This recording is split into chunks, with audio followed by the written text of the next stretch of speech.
Primetime local news, serving the Lakeland and Midwest regions.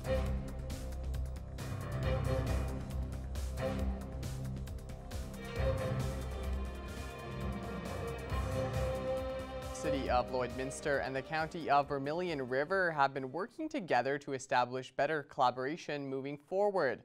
The city discussed the Intermunicipal Collaboration Framework project at City Council this week.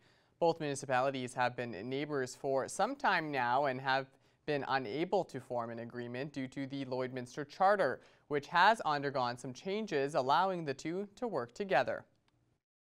Due to the nature of our bi-provincial status and the charter, we were exempt from entering into that agreement because the charter had not been updated at that time.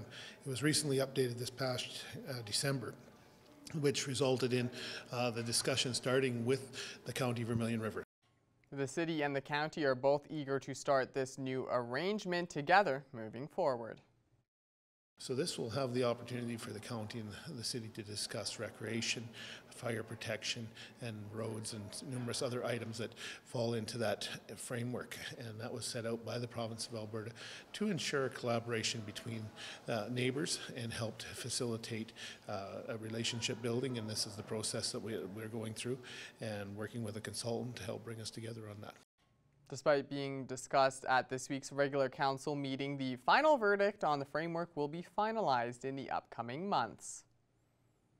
And Shelby Clark is here for a look at weather for your final weather forecast, or the second to last, I guess, final weather forecast, because you got two in this hour. But yeah, it's exciting a sad day. times, but sad at the same time. It's a sad day for me. It is my last day here at Primetime Local News. So yes, this will be my final first look at your weather forecast, but what can you do? It's exciting times. You're on to better things. And it was a pretty nice day today. We got some rain this morning, but it's the sun came out after that.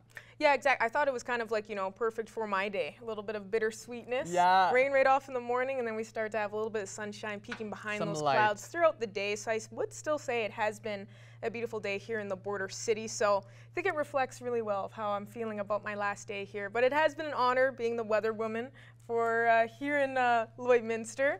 And now as we go into my final first look at your weather forecast, yes, we are just sitting at 17 here in the border city. So like we were saying, you know, it started off with a little bit of rainfall right off in the morning there, a little drizzle, and then we started to see that sun start to peek out behind those clouds, and we got a lot more sunshine. So I would still say we had a beautiful day here. We're just sitting at 17 at the moment, so we are kind of getting slowly closer to that 20-degree mark, but we haven't quite reached that yet, but we will be seeing it start to warm up as we head into our weekend. Switching over to temperatures across the region for Alberta and Saskatchewan. On the Alberta side, most spots are kind of sitting at that 17 to 18 degree mark, so matching with us here in the border city. And then we have some that are looking slightly warmer. We have 19 up in Lac-La-Biche and 20 degrees down in Wainwright. So Wainwright has now just reached that 20-degree mark. Lucky them. We are slowly going to be matching with them soon. We go over to our Saskatchewan side here, and they are kind of matching with us with those temperatures. A bit higher up, they are looking slightly cooler. We have 14 in Meadow Lake, 15 degrees in Green Lake, and then we start to warm up with 16 in Isle Cross, and over in St. Walburg, have 17 there in Pierceland, and a bit lower, they are seeing the warmest conditions there with 18 in both Maidstone and North Battleford, and looking at 20 degrees now in Macklin. So Macklin is looking at the warmest condition on our Saskatchewan side. North Battleford will be going down to a low of 4 for their evening low temperature. So probably looking at the coolest evening low temperature they have seen yet for this week. So they will be going down to a low of 4. They are expecting more of a clear and chilly night. So be prepared for just a nice cooler night as we are kind of slowly moving into the fall season here. They aren't going to be seeing a high chance of precipitation. So will be more of just a cool night. And then for their Friday, they will be kicking it up a notch, looking at 22 for their daytime high. So perfect timing for TGIF and, you know, as we head into the weekend. And they are expecting a very sunny and pleasant day. So should be quite beautiful for North Battleford tomorrow. For tonight for Cold Lake, they'll be going down to low of 5, so they also will be seeing a much cooler temperature than what they have been seeing, of course, throughout the summer season. As we head into the fall season, they'll be looking at a low of 5 with that single digit and expecting a chilly night. They won't be seeing a high chance of precipitation. It'll be more cool and calm. And then for their Friday, they will be looking at a daytime high of 21, so they also will just pass that 20-degree mark for their Friday, and they are expecting another sunny day, beautiful, and as they head into the weekend, they should be seeing some beautiful conditions. For us here in the border city, we will be going down to a low of 6, so we will be cooling down a little bit more with that temperature, expecting that single digit. We are hopefully expecting a clear and calm night. We won't be seeing another night, with a storm or precipitation. It'll be more of just kind of a chill evening. And then for our Friday, we will be looking at past that 20-degree mark. So thankfully, we are going to be seeing a daytime high of 21 degrees for our Friday, and we are expecting a sunny day and should be pleasant as well as we head into the weekend. So it's going to be lovely. And now ending off with a couple weather photo submissions, and this is my final one here, but we have a couple submissions from our dear Heather Clagus. So thank you for these gorgeous shots here. Beautiful sky shot, love to see it, and this is the last one. Beautiful, beautiful. Thank you, Heather. That's all I have for now for First Look at your weather forecast. Some nice shots there, Shelby. Thank you for that. Stay with us, though. After the break, we'll have a look at today's business headlines.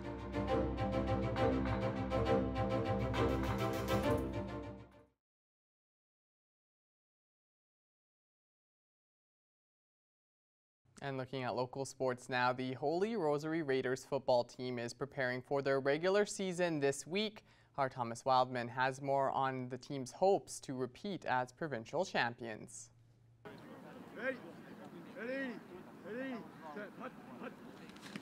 With school now starting back up, the players are now hitting the fields for practices, with players both new and old trying out for roster spots. It's good. The competitive nature really brings everything together. Everybody's trying to fight for the spot, so it's always good to be around them all.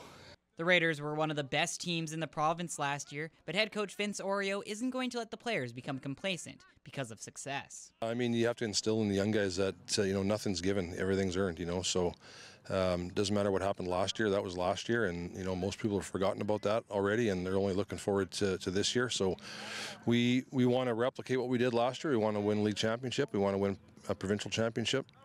But again, that just comes with getting better every day and every week and trying to build on the things that we have. And like I said, we have to earn it. We're going to have to work hard, and we need a commitment from everybody to make sure that happens. The players are ready to put the work in and have another exciting year, especially grade 12 running back Cade Pilkey, who had to miss all of last year due to a knee injury, and he wants his final high school season to be a great one. I plan on this season being one to remember, to be fun, to enjoy it as much as I can, and to see what the school brings football for the rest of the time, I guess. The Raiders will start their regular season in the Wheatland Football League in Week 2, as they have a bye for Week 1, where they will take on the Cold Lake Royals. Yeah, it's going to be a good game. We're going to have to come work hard, play hard. I think if we do that, we can be good. Thomas Wildman, Primetime, local news. And now it's time for us to check in with Shelby Clark for another look at weather.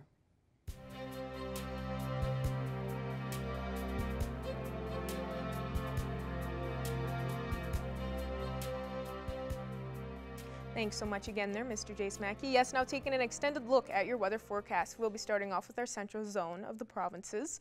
We are still sitting at those teen temperatures. We were kind of hoping to at least see that 20-degree marker just past it, but we are getting slowly closer to that mark. Most spots are just sitting at 18 degrees on our Alberta side, so still looking quite warm. We have 17 matching with us here in the border city over in Whitecourt and Edson, and Jasper's just at 16. So we are actually warming up closer to that 20-degree mark as we go on through the week. Going over to our Saskatchewan side, they are matching with us with those conditions.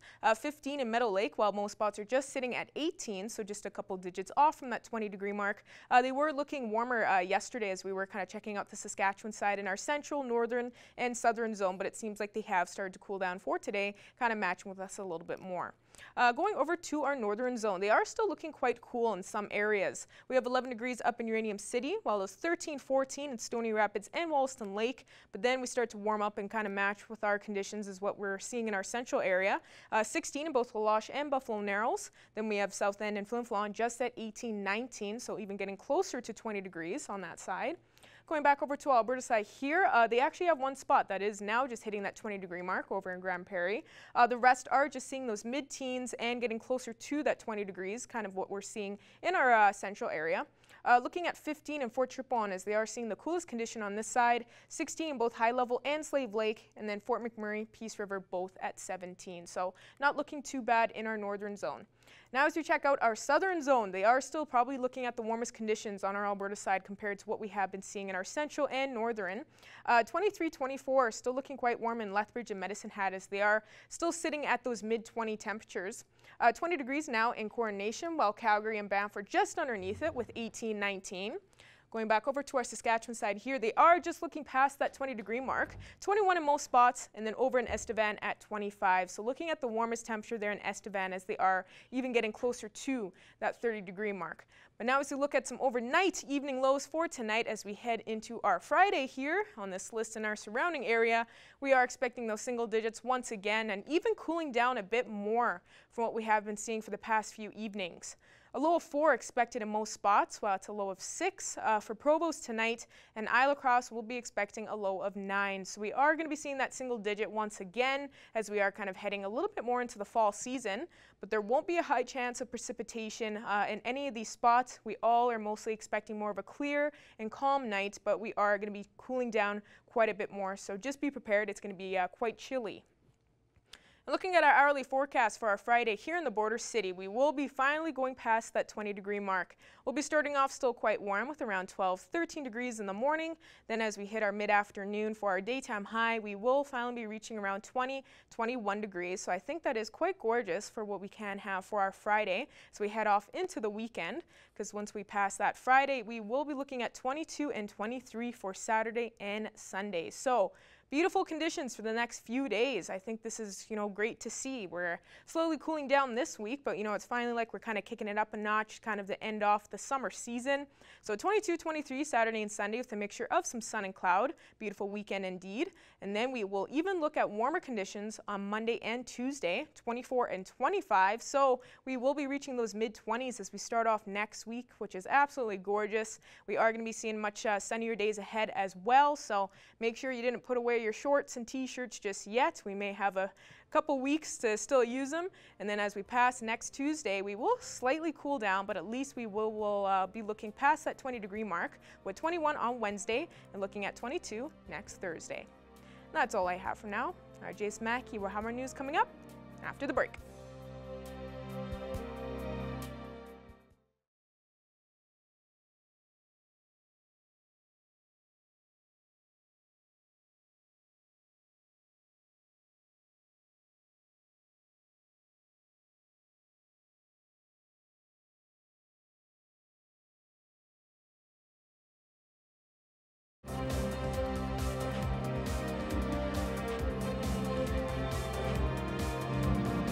Joining us today for Primetime Local News is Constable Kelsey Davidge with the Lloydminster RCMP. Thank you so much for joining us today. Yes, of course. Thank you for having me. Of course, no problem, because we all know that the time is coming up here for the new school year. And I know the Lloydminster RCMP are wanting to remind drivers just for some school safety tips. So starting off, can you kind of expand on what the Lloydminster RCMP are wanting to tell drivers at this time? Yeah, for sure. We do have some tips and tricks for driving within school zones. We always want you to slow down and be cautious of the speed limit in those school zones. We do have postage and signage that will be up there indicating what the speed limit is and the hours that is enforced. We always want you to follow the basic rules of the road, especially when school buses or kids or pedestrians are present. This includes following if a bus stops in front of you, puts down their upper arm and the lights flashing, right? We can't be passing buses within those school zones as kids would be getting out and walking across the street or going wherever they need to go. There's always that parent and drop off congestion from pickup and drop off times at school zones. So just make sure you're picking a safe drop off zone or pickup zone. It's always going to be congested in those areas as there is just a lot of people in that small space. When you do have a student or a pedestrian crossing the road, make sure you make eye contact with that person and that they saw you and you kind of acknowledge each other before proceeding on the roadway or having them walk across the street. And obviously be cautious of those safety patrollers, whether that be a student or a pedestrian or teaching staff with our divisions here in Lloyd, that they'll be in those vests and helping students cross those streets when going in and out of their school. And for drivers that somehow forgot the speed limit, what should they be going through school zones? Just for a little reminder. It'll be 30 kilometers an hour. Again, those will be posted. Normal speeds across town, if not posted, would be your 50. You can always access school zone speed limit rules and regulations on the Saskatchewan SGI website or the Alberta website as well, depending on what side of the border you're on. There's lots of information online on both those sites that can give you exact breakdowns of speed limits and penalties and what police will be enforcing in those school zones. And it's sad to say that, there are drivers out there that don't want to follow these rules. They want to speed through those school zones and cause some accidents and, whatever could happen. It's some very bad consequences. So what can people expect for those consequences for when they break these rules and they want to speed through these school zones? Yeah, again, this week is our first week back. We will see a larger police presence within those school zone areas and pulling people over and enforcing those rules of the road. We kind of have that gracious week of maybe giving warnings. After that, we do have a zero tolerance for speeding or dangerous driving within those school zones, just because we do have lots of students and pedestrians, and we don't want any accidents within those zones. Normally fines are doubled, again, depending on what side of the border you're on. Each province has their own penalties for that zone, which again are all accessible online for anyone to see. And every year we have this interview with the Lloydminster RCMP to kind of help get the word out for that reminder for drivers. And we did this last year. So how would you say drivers did last year? Was it pretty bad, or, did most people follow the rules for the through these school zones? No, I'd say it's probably the same. Again, it's getting people back into the habit of having those students walking across the road and just seeing that increased congestion in those areas. That's just that reminder. I'd say traffic kind of always is a thing within any city or province. It's one of our major things that we do as police officers in our job, right? Is that speeding enforcement. You'll also have the City of Lloydminster bylaw out in their vehicles as well, helping doing enforcement and traffic that way. Perfect. Well, I think we all know it's very important to help get this reminder out there. Is there anything else you'd like to add that I may have missed out on and you just want to remind drivers for this new school year? No, again, just reminding motorists that they need to be extra vigilant when students are returning to work to school this week, and just be present and cautious. Don't text and drive, right? Adding that additional thing that you're doing through a school zone, super dangerous, right? Pay attention, especially when in those school zones. You will see too, I didn't mention, depending what side of the border, we will have those, I think it was Saskatoon police even comes in, and people complain Saskatoon doing in Lloydminster. That's a roving traffic unit, and they work across the province. So on the Saskatchewan side, they can enforce any rules of the road that way, and they will be coming in town, and vice versa. We have Alberta Traffic Services out of Vermilion that come into town this way as well. So those traffic specified units are always within our city and working, right? I think it was really important for us to speak on this. So once again, thank you so much for joining us today, Kelsey. Of course, you have a great day.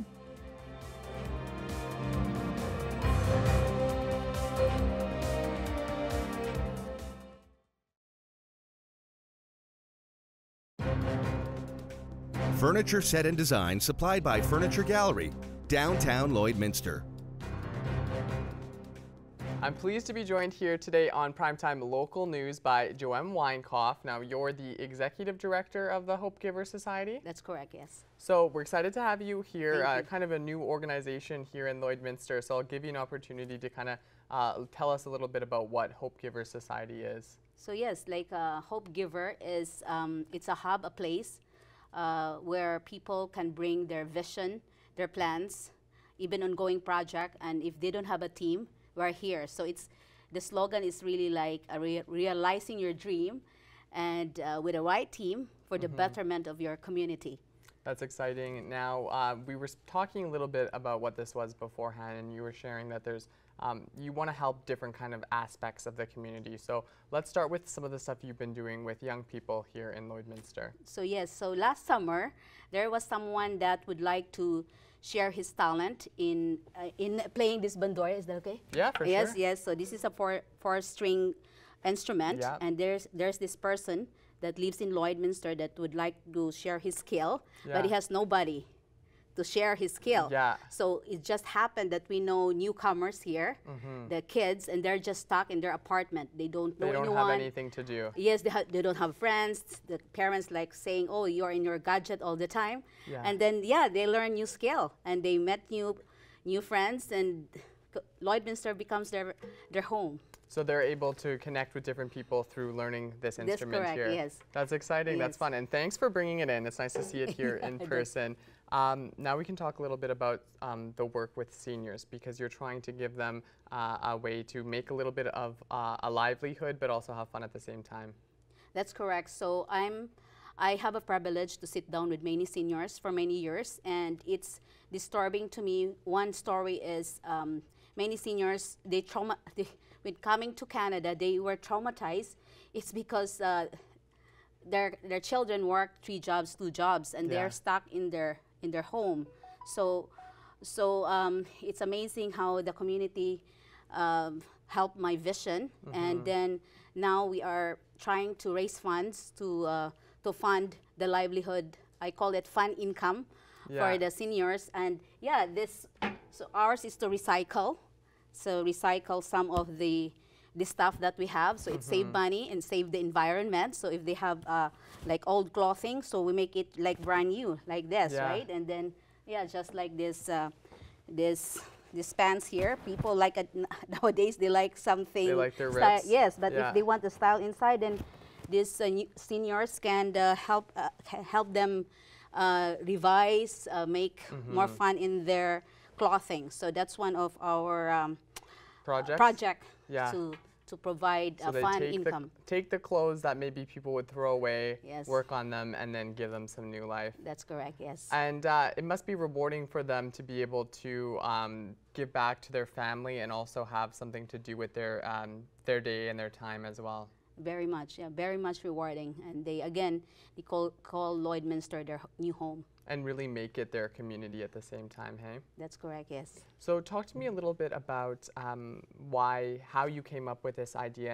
and we have some other people here with you too, so it's not just you that are behind this project. So how did it really kind of come off the ground? Well, again, it's just people that saying they have this vision, they have these dreams, and they don't have a team. So it just happened that, for the last 15 years, I've been assisting people here in Lloydminster, realizing their dreams, either in financial or whatever field. And it's just a matter of doing what I have, and the community helping me provide to support these people that have the goals and dreams. And you're also hoping to get into a building or a space of your own, and you're also going to be raising some money here, doing a fundraiser next week. And some local businesses are also kind of partnering with you as well. So can you take us through that? Yes, so we are so blessed that many businesses is willing to support. Just like next week, September 12 to 16, Catchy is giving $1 to selected drinks that people will buy. So if you like bubble tea or some new drinks, they have great drinks in Catchy, then part of that profit will be given to Hope Giver. And also it becomes not a Hope Giver week, it will be a Hope Giver month, because Rice Craving also will participate. And also the liquidation. If you have not been into liquidation here in downtown, we have a liquidation store that just opened. So there's some items there that if the community will buy, some profit or proceeds will be given to Hope Giver. And with Rice Craving, it's they're giving you some proceeds as well, or is it certain items if people buy those? Yes, yes. Awesome. So people make sure they can go out and take part in that and try and support what you're doing. How else can people support the work that you're doing? Yes, like I would like to give a big thank you to the owner of Yummy Bread. She's here today to support, and she is volunteering her time. So they have a very good like pandesal or bread. So they can support Yummy Bread. So many things. Just if they are willing to help to volunteer, just come see me. I'm in downtown. They can reach out, and anything can help for sure. And I know you also told me too that you have a book that's out, and you're Yes. selling that obviously, but you're going to be putting the proceeds of that now yes. into this Hope Giver Society Yes. project. Yes. So yeah, I have this. During COVID, I was able to create this book, and I have a privilege to sit down with many Canadians for the last 15 years, and this book is it's a combination of the knowledge that I get from them, the skills. Yeah. It's because Canada, for me, is still a promised land, but it's just that you have to know the benefits here in Canada, the strategy here in Canada. So this book is a compilation of the right common sense, the right strategy, and of course, grace. And yeah, it's not a thick book, and it's light. And even a 7-year-old, I heard he read this for 2 hours. Okay. Yeah, from Europe. Wow, yeah, that's this awesome. is can be bought from Europe. So someone from Europe read this book, and a 7-year-old. Yeah, that's what he said. That's awesome. Well, Drum, thank you so much for coming in today. It was exciting to learn a little bit about all the stuff that you guys are hopefully trying to start up here in Lloydminster, and it was great to meet you. So thanks for coming in today. Thank you very much. Thank you very much, Stingray, and thank you, Jace. Yeah, thank Appreciate you. it. Now, Shelby, the Edmonton Oilers and Calgary Flames, they're going to be taking the Battle of Alberta outside next month for the Heritage Classic when it returns to where it all began, Commonwealth Stadium. Now, they hosted the first outdoor regular season hockey game, and the league's chief content officer says he wants this year's event to be different than your average hockey game. Our goal is to, every single stoppage, something goes on in the stadium. You want the fans to have an experience that they'll never forget. The players have that same experience. So we want to give the fans the same thing. So you're buying a ticket to an experience. The Oilers last played there in 2003, losing to the Montreal Canadiens on a brisk November afternoon. October 29th will not mark Connor McDavid's first outdoor game, though. He and the Oilers played at IG Field in Winnipeg back in 2016. So I obviously didn't go to that, the first ever outdoor game, but yeah, me neither. I think I missed it. Yeah. We were a little too young for that. I think we missed it, unfortunately. Yeah. But we'll move on from that because we have only a little bit of time left and it's your last show, so we're going to miss you. I just want to say I thank you to all our viewers and for sending in weather photos. It was such an honor being the weather woman for Lloydminster. You guys really came through. Yeah, you really came through. I loved, looking at everybody's photos, and I got to update the new graphics for the weather segment, so I really enjoyed my time here. I'm going to miss everybody in the community here so much. I've never seen a more close-knit community here in Lloydminster, so thank you to everyone for watching me, I guess. And we're going to miss you here, Shelby. Yes, it was great to have you as a co-host and anchor with me here, but she's on to much better things in Edmonton. That's all the time we have for this edition of Primetime Local News. Have a great night, and I'll at least see you back here again tomorrow.